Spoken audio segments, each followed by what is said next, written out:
Hello' everyone, আজি ৰাতিপুৱাই ওলালোহি মামাহঁতৰ ঘৰ।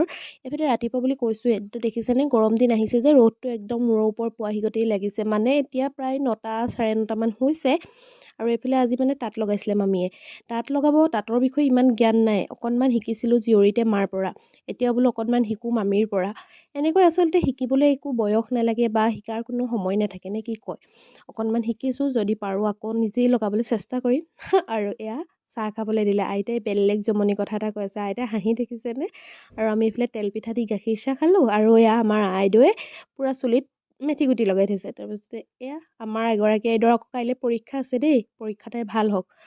এয়া আমি ধুনীয়াকৈ তাঁতখিনি এনেকৈ টানি হৈ গ'ল, এতিয়া অলপ মানে ৰাঁচ ভৰাই আছে। মই অকণমান চাই দিছোঁ। তাৰপিছতে আহি ঘৰ পালোঁ, ইমান বেছি ভাগৰ লাগিছে আৰু পূৰা আজি মোৰ চাগে ছানবাৰ্ণ হৈ গ'ল, কাৰণ গোটেই দিনটো ৰ'দতে গোটেই কামখিনি কৰিলোঁ। তাৰপিছতে এয়া এমেজনৰ পৰা এটা পাৰ্চেল আহিছিলে, পাপাই